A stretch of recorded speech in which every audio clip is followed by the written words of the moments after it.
जालना जिल्ह्यात काल सायंकाळच्या सुमारास अनेक भागांमध्ये वादळी वाऱ्यासह पावसाने हजेरी लावली आणि या वाऱ्यामुळे जालन्यातील धारकलन येथील शेतकरी रंगनाथ भुतेकर यांच्या शेतातील घरावरील पत्रे उडालेले आहे आणि हे पत्र उडाल्यामुळे मोठं नुकसान या शेतकऱ्याचं झालेलं आहे। खरं तर मी सध्या धारकल्याण शिवारातील रंगनाथ भुतेकर या शेतकऱ्याच्या शेतामध्ये आहे आणि या शेतातील ज्या 2 रूम आहेत त्या दोन्ही रूमावरचे पत्र जे आहे ते उडालेले आहे आणि त्यामुळे घरातील साठवलेलं अन्न धान्यासहित संसार उपयोगी ज्या वस्तू आहेत त्या वस्तूचं मोठ्या प्रमाणात नुकसान झालेलं आहे। खरं तर आता शेतकऱ्याचा लागवडीचा वेळ आहे आणि बी भरण्याचा वेळ आहे, त्यामुळं ऐन शेतीच्या कामांना पैसे लागत असताना आता घरावरील पत्रे उडाल्यानं हे शेतकरी जे आहे ते आर्थिक संकटात सापलेले आपल्याला या ठिकाणी पाहायला मिळतात। माझ्यासोबत हे भुतेकर दाम्पत्य आहेत।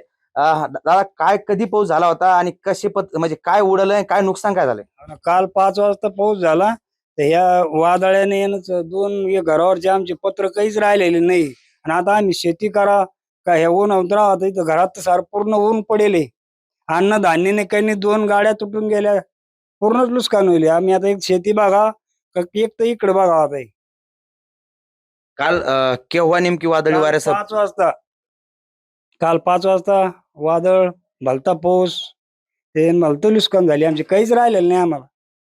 आम्ही आता एक तर शेती बघा का हे करावं इथलं आता काय मागणी सर? आता जेवढी नुकसान भरपाई आम्हाला तेवढे देण्यात या।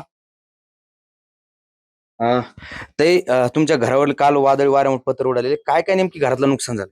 सगळं झालं। ज्वारी गहू सगळे नुकसान झाली, पत्र उडाले, सगळं अन्नधान्य सगळं वायाला गेलं आणि आता काय करावं आम्ही शेतीत।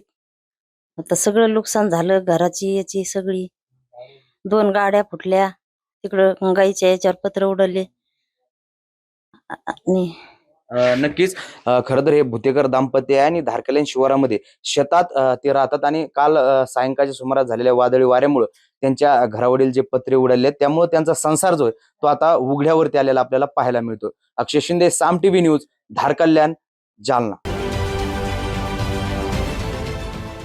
देश विदेशातील प्रत्येक घडामोडींचे लाईव्ह अपडेट मिळवण्यासाठी आता साम टीव्हीच्या सर्व सोशल मीडिया प्लॅटफॉर्मला लाईक, फॉलो आणि सबस्क्राईब करा। तसंच सर्व नोटिफिकेशनसाठी बेल आयकॉन प्रेस करायला विसरू नका।